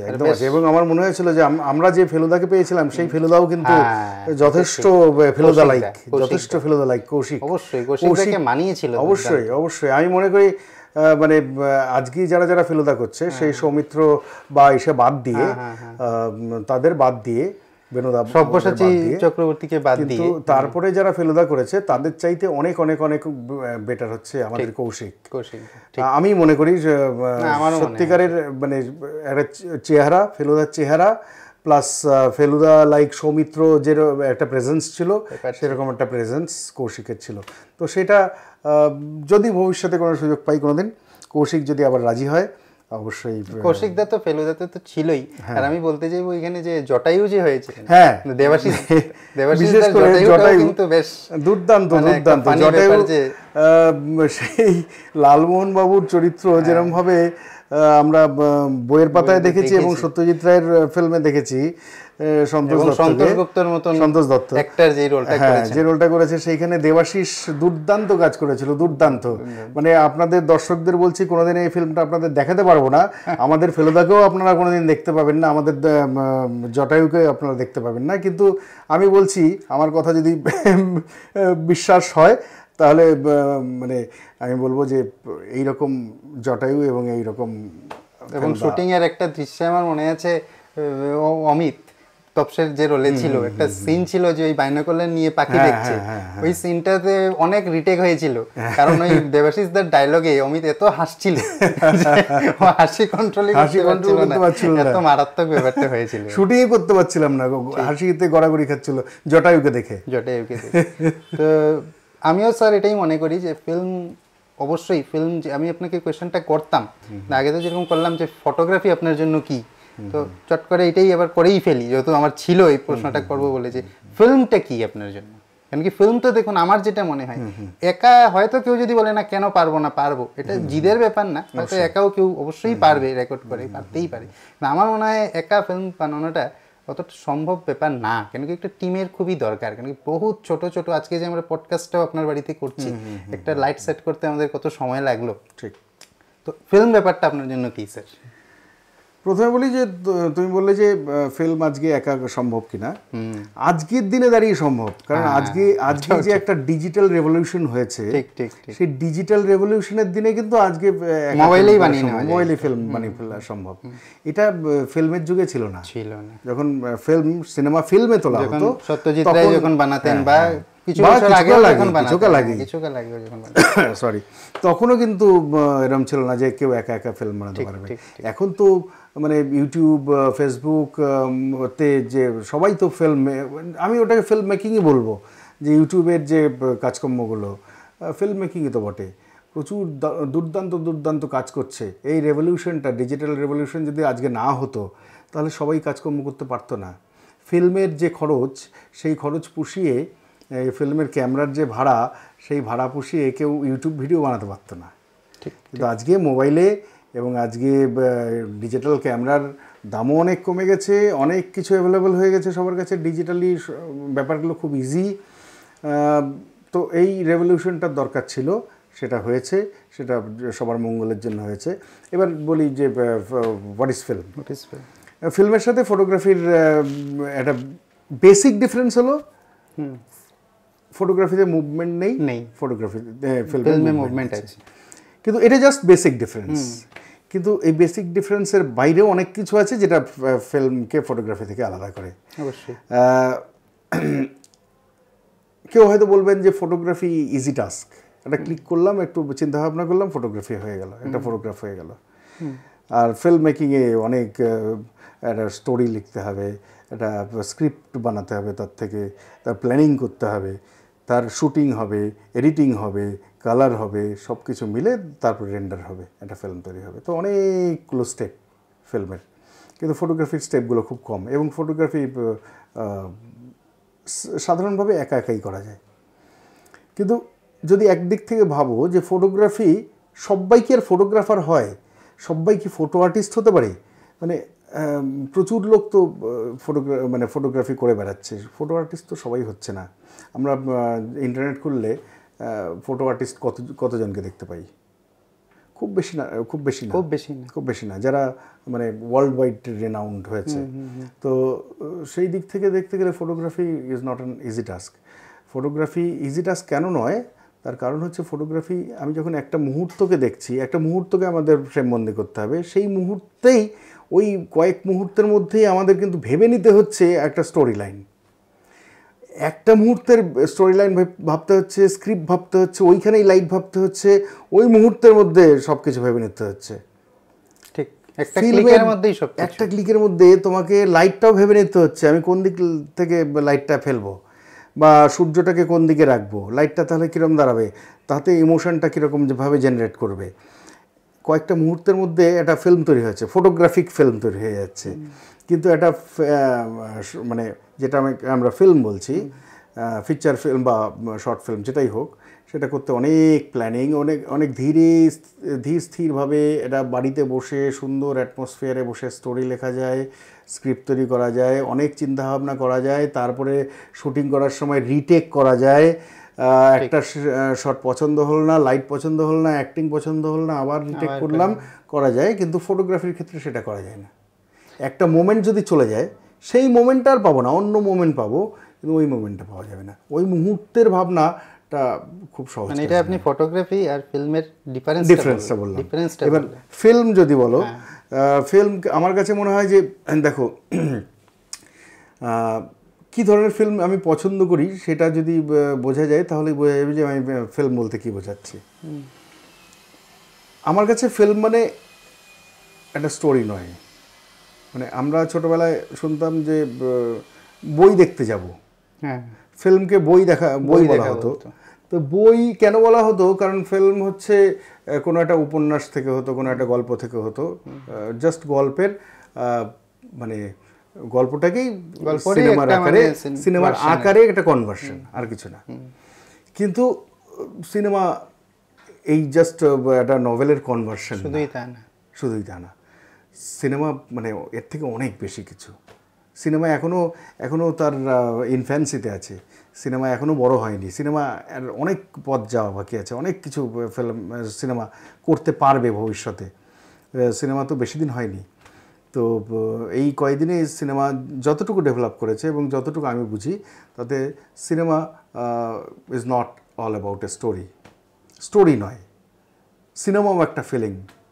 সিনেমাও আমার মানে যে ক্রিয়েটার তার একটা ফিলিং, তো সে একটা ফিলিংকে বোঝাতে চায়, সেই বোঝানোর জন্য সেটা স্টোরিও হতে পারে, একটা মানে এনিথিং হতে পারে, স্টোরি নাও থাকতে পারে। এখন নন লিনিয়ার অনেক স্টোরি বলবো না, মানে একটা গল্পের আকার, গল্প নয়, গল্পের আকার আছে, গল্প নেই, এরকম হতে পারে। এবং কোনো কিছুর মধ্যে লিমিটেশন থাকা উচিত নয়। যারা স্টোরি নিয়ে ফিল্ম বানাচ্ছে সেটাও অবশ্যই তারা করবে, কিন্তু যারা স্টোরি বাদ দিয়ে, স্টোরি ছাড়াও ফিল্মের মতন হবে, ফিল্ম কেন স্টোরির মতন হবে, ফিল্ম কেন উপন্যাসের মতন হবে, ফিল্ম কেন ওই বিগিনিং মিডল অ্যান্ড এন্ড যেটা সাধারণত গল্পের মধ্যে থাকে, উপন্যাসের মধ্যে থাকে, ওটা একটা থিওরি। সেই থিওরি ফিল্মের ক্ষেত্রেই বা কেন প্রযোজ্য হবে? ফিল্ম একদম আলাদা এন্টিটি, ফিল্মের মতন করেই হবে। সেটা এখনও ফিল্ম সত্যিকারের হয়তো ফিল্ম হয়ে ওঠেনি, ফিল্মের আরও এক্সপেরিমেন্টেশন করা বাকি আছে। ফিল্ম হয়তো একদিন মানে ওই বই তকমাটা ফিল্মের আর থাকবে না। ঠিক স্যার, দারুণ লাগলো আপনার উত্তরটা। তা ফিল্ম নিয়ে একটা লাস্ট প্রশ্ন আমার ফিল্ম সম্বন্ধে, যে বিভিন্ন ফিল্ম মেকাররাই তো আছে, মানে এক একজনের এক একটা স্টাইল থাকে ফিল্ম, মানে ছবিটা দেখে অনেক সময় সিন দেখে বলে দিতে পারি যে এই ফিল্ম মেকারেরই ছবি হবে। একদম একদম। তো আপনার পছন্দের ফিল্ম মেকার বললে যদি আমি বলি, একজনের বলে আমি জানি খুব টাফ, আপনাকে যদি 3টা অপশন দিই, 3জন ফিল্ম মেকার, আপনি কার কার নাম নিতে যাবেন? 3জন যদি বলো, একজন বললেই আমার সুবিধা হতো। আচ্ছা, কেন সুবিধা হতো? কারণ আমি যখন আব্বাস কিয়ারোস্তামির ফিল্ম দেখি, আচ্ছা, ইরানিয়ান ফিল্ম ডিরেক্টর আব্বাস কিয়ারোস্তামির যখন ফিল্ম দেখি, তখন আমার আর অন্য কিছু দেখতে ইচ্ছে করে না। আমার মনে হয় এটাই ট্রু ফিল্ম। আচ্ছা, এর থেকে বেশি কিছু আর হতে পারে না ফিল্মে। মানে আমি সারাদিন ধরে আব্বাস কিয়ারোস্তামির ফিল্ম দেখতে পারবো। আচ্ছা, অনেকে বলবে সত্যজিৎ রায় স্বপ্নটা কি হলো? মানে সত্যজিৎ রায় অবশ্যই, সত্যজিৎ রায় দুর্দান্ত জায়গা নিয়ে আছে আমার লাইফে। সত্যজিৎ রায়কে দেখেই আমি আজকে ইন্সপায়ার্ড হয়ে ফিল্ম মেকার হওয়ার চেষ্টা করছি। সত্যজিৎ রায়ের জায়গাটা অন্যরকম। কিন্তু যদি আমাকে বলো একজন ফিল্ম মেকারের কথা যাকে দেখে মনে হতে পারে যে this is film, Abbas Kiarostami. Sir উনারই কি দ্য সেপারেশন ফিল্মটা? না। আচ্ছা, দ্য সেপারেশন না। ঠিক ঠিক। তো স্যার আমরা অলমোস্ট পডকাস্টের শেষে চলে এসেছি। তো যেরকম শুরু করেছিলাম আমার একটা কমন সেগমেন্ট থাকে চাইল্ডহুড, এরকম শেষেরও আমার একটা কমন সেগমেন্ট থাকে, যে অনেক অ্যাসপায়ারিং ফিল্ম মেকার, অনেক ফটোগ্রাফার যারা ফটোগ্রাফি হয়তো শুরু করছে বা করছে, কোনো একটা জায়গায় যাওয়ার চেষ্টা করছে, তো ওদের জন্য, ভিউয়ার্সদের জন্য আপনার যদি কোনো মেসেজ বা কিছু থাকে, কোনো অ্যাডভাইস বলতে পারেন, মেসেজ থাকে, আরে কিছু একটা শেয়ার করতে চান, ওটা কি? আমি বলবো মানে ফটোগ্রাফি ফিল্ম যাই করি না কেন একটা আটমোস্ট সিরিয়াসনেস দরকার। আটমোস্ট সিরিয়াসনেস ছাড়া কোনো কিছু হবে না। মানে আমি যে কাজটাই করি, আমি যদি মানে ফটোগ্রাফি করতে গিয়ে আমি যদি কনসেন্ট্রেশন লেভেলটা আমার প্রচণ্ড হাই হয়, তখনই আমার ছবি দুর্দান্ত ছবি আমি তৈরি করতে পারবো। কিন্তু কনসেন্ট্রেশন লেভেলটা যদি ঠিকমতো না হয় সেটা সম্ভব নয়। এবং এই কনসেন্ট্রেশন লেভেলের সাথে সাথে আমার পড়াশোনাটাও খুব জরুরি। পড়াশোনা বলতে আমি ওই জাস্ট মানে স্কুলের পড়াশোনার কথা বলছি না, মানে ফটোগ্রাফি ফিল্ম নিয়ে পড়াশোনা এবং ফটোগ্রাফি দেখা, মানে অতীতে যারা কাজকর্ম করে গেছেন তাদের ছবি দেখা, তাদের ফিল্ম দেখা, এই দেখাটা খুব জরুরি। কারণ আমরা তো ইতিহাস থেকেই তৈরি হই। ইতিহাসটাই যদি আমরা না জানি তাহলে আমরা ভবিষ্যতে ইতিহাস তৈরি করব কি করে? সেই জন্য ইতিহাস জানাটা খুব জরুরি, সেই জন্য পড়াশোনা করা খুব জরুরি। এবং পড়াশোনা করে মানে আমি যেটা একটা সময় করতাম, আমি বলেছি আমি পোর্ট্রেচার আমার পছন্দ ছিল। তো আমি পোর্ট্রেচার গ্রেট মাস্টার্সদের পোর্ট্রেচার নকল করতাম। এটা লাইফে একটা সময় করতাম, তারা যেভাবে ছবি তুলছে এক্স্যাক্টলি সেটা নকল করতাম। তো সেটা একটা সময় ছিল, কিন্তু আস্তে আস্তে মনে হচ্ছে না আমি একটু ডিফারেন্ট কিছু করি, এটা অন্যরকম কিছু করি আমার মতন করে। তো এটা সবারই করা উচিত বলে আমার মনে হয়। একটা সময় নকলও করতে হবে, একটা সময় নকলও করতে হবে। আমি এটা গ্রেট মাস্টারের কিছু দেখে আমি নকল করলাম যে এই ধরনের ছবি আমি তুলতে পারি কিনা। আমি তুলতে পারি যখন মনে হলো যে না আমি পারি, তারপরেই তোমাকে শিফট করে যেতে হবে যদি তোমার মতন করে কী করতে পারো। আমি যদি নতুন কিছু না দিতে পারি তাহলে ফটোগ্রাফার হিসেবে বা আর্টিস্ট হিসেবে আমার কোনো গুরুত্ব থাকে না। এটা স্যার খুব দারুণ বললেন যে সিরিয়াস থাকাটা দরকার। কারণ এরকম মানুষ আমি দেখেছি যে হুজুগে একটা ক্যামেরা কিনলো, ভাবলো যে আমি একজন ফটোগ্রাফার হব, তারপরে দেখলাম কয়েক মাস বা বছরের মধ্যে ক্যামেরা বিক্রি করে বললো না আর ভালো লাগছে না। বা একজন আমাকে প্রশ্ন করেছিল, নাম তো নেব না, জাস্ট বলছি, একজন আমাকে প্রশ্ন করেছিল যে এখনও তুমি ফটোগ্রাফি করে যাচ্ছ, এরকম করে একটা প্রশ্নটা করলো। জানি না ও কি বোঝাতে চেয়েছে, হয়তো এটাও বোঝাতে যেতে পারে যে তুমি এখন অবধি কি অ্যাচিভমেন্ট করলে, বা ওর কাছে এটা মনে হলো যে এত বছর থেকে যে আমি ফটোগ্রাফি করছি আমার কি বোর লাগছে না।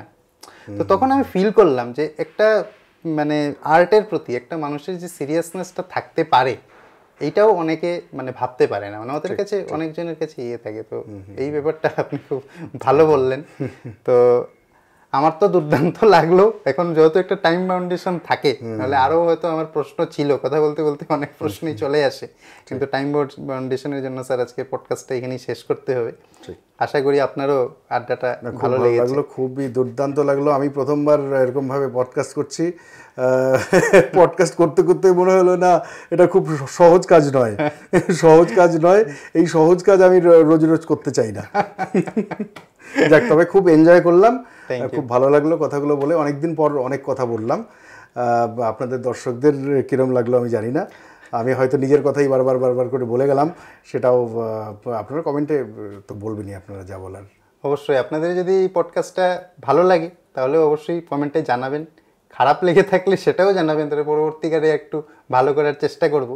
আর একটা কথা শেষ করার আগে বলছি, যদি আপনাদের ভালো লেগে থাকে তাহলে বেশি কিছু করতে হবে না, একটা লাইক শেয়ার এটা করবেন। এটা করার কারণটা হলো কি, এটা করলে ইউটিউব ভাববে যে মানুষ ব্যাপারটা ভালো মানে পাচ্ছে, তো তাতে ইউটিউব ব্যাপারটাকে একটু সাপোর্ট করবে, এতটুকুই, বেশি মানুষের কাছে ব্যাপারটা পৌঁছে যাবে। তাহলে আজকের জন্য এতটুকুই, আবার কোনো পডকাস্টে নতুন পডকাস্টে দেখা হবে। ভালো থাকবেন, নমস্কার। হ্যাঁ, ভিডিওটা শেষ হয়েও কোথাও একটা শেষ হলো না, মানে পডকাস্টে আমি সুব্রত স্যারের সাথে কথা বলার সময় এতটাই মুগ্ধ হয়ে গেছিলাম যে আমি কিছু খুব ইম্পর্টেন্ট কথা স্কিপ করে গেছি। আর সেই কথাগুলো যদি আপনাদেরকে না বলি তাহলে কোথাও একটা পডকাস্টটা শেষ হয়েও শেষ হচ্ছে না কোনোভাবেই। তো তাড়াতাড়ি করে কথাগুলো বলে ফেলি। প্রথম কথাটা হলো, যেরকম আমি আগেই শুরুতেই বলেছিলাম পডকাস্টের শুরুতে, যে স্যার নিজের ব্যাপারে খুব একটা জাহির করতে পছন্দ করেন না, যে আমি এই করেছি সেই করেছি, হ্যান কারেগা তেন কারেগা। তো স্যারের ওয়াইফ মানে ম্যাডাম আমাকে একটা ইনফরমেশনটা পরে দিলেন পডকাস্টটা শ্যুট করার পরে, তো আমি ভাবলাম অবশ্যই সেটাও বলা দরকার। সেটা হলো 2011 সালে একটা ফটোগ্রাফি কম্পিটিশন হয়েছিল, নাম ছিল ফটো ফ্লক, যেটা অর্গানাইজ করেছিল ইপসন কোম্পানি। ইপসন কোম্পানির নাম আপনারা অবশ্যই জানবেন, প্রিন্টার, ইপসন প্রিন্টার। তো সেই কম্পিটিশনটা এরকম ছিল যে পুরো বছর কম্পিটিশনটা চলবে, প্রত্যেকটা মাসে একটা ফটো অফ দ্য মান্থ বলে হবে, তারপরে বছরের শেষে সেই পুরো মাস মানে পুরো বছর ঘিরে যে কম্পিটিশনটা হলো, বেস্ট ফটো আসলো, তার মধ্যে একটা ফটো হবে সিলেক্টেড, সেটা হবে উইনার। সেই কম্পিটিশনটায় উইনার হয়েছিলেন আর কেউ নয়, আমাদের সুব্রত স্যার। তো সেটা একটা বিশাল বড় উপলব্ধি।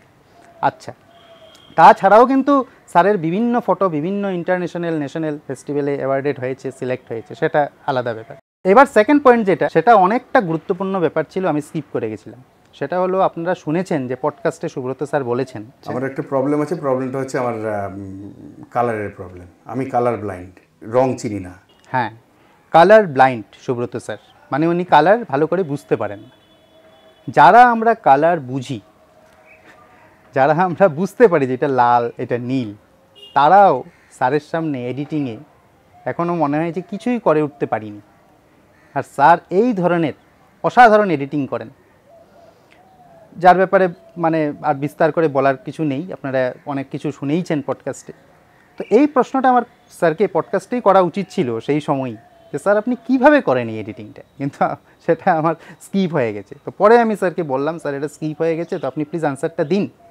তো স্যার আমাকে অ্যান্সারটা দিলেন যে প্রত্যেকটা এডিটিং সফটওয়্যারই, সেটা ফটোশপ হোক, দা ভিঞ্চি রিজলভ হোক, প্রিমিয়ার হোক, ভিডিও ফটো, যেটাই মানে সফটওয়্যারগুলোতে যারা এডিটিং করেন তারা অবশ্যই জানবেন যে কালার সেকশানে কালার হুইল বলে একটা ব্যাপার থাকে। সেই কালার হুইলে আমরা যারা কালার বুঝি তারা হয়তো অনেক বেশিরভাগ সময়ই কালারের দিকেই ফোকাস করি, কিন্তু দেখবেন যে সেখানে একটা কোড থাকে। তো প্রত্যেকটা ইন্ডিভিজুয়াল কালারের কোডগুলোকে স্যার দেখে সেটাকে মেমোরাইজ করে এবং সেটাকে বুঝে, ওনার জন্য প্রত্যেকটা কালারই একটা কোড, সেইভাবে করে উনি এডিটিংটা করেন।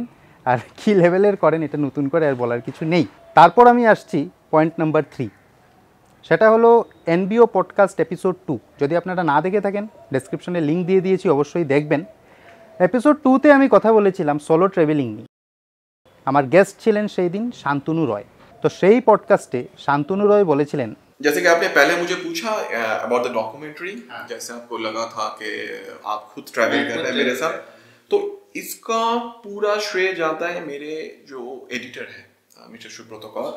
आई थिंक मैं भी उन्हें जानते हो मैं भी जानता हूं। और मैंने ये टोटल जो फुटेजेस है मैंने आके सुब्रत दा को डंप कर दिया कि this is the footages, now you do your part. তো শান্তনুদার যেই ট্রাভেল ফিল্মগুলো অ্যাওয়ার্ডেড হয়েছে, বিভিন্ন ইন্টারন্যাশনাল ন্যাশনাল ফেস্টিভ্যালে সিলেক্ট হয়েছে, সেইগুলোর এডিটিং কিন্তু আমাদের সুব্রত স্যারই করেছেন। সেটা নিজের মুখেই স্বীকার করেছিলেন শান্তনু রয় আমার পডকাস্টে। তো তখন আমি একটা কথা দিয়েছিলাম যে যদি আপনাদের ভালোবাসা পাই, যদি আপনারা আমার পডকাস্টকে ভালোবাসেন, তাহলে আমি একদিন অবশ্যই সুব্রত স্যারের সাথে একটা পডকাস্ট করব। এই পডকাস্টটা বলতে পারেন সেই কথাটা আমি রাখলাম, সুব্রত স্যারের সাথে পডকাস্টটা করে আপনাদেরকে বলতে পারেন একটা উপহার দিলাম। আশা করি এই পডকাস্টটা আপনাদের ভালো লেগেছে। এই কথাগুলো বলা খুব দরকার ছিল, তাই শেষ হওয়ার পরেও আবার আমি আসলাম এই কথাগুলো বলতে। তো ভালো থাকবেন, আজকের জন্য এতটুকুই, নমস্কার।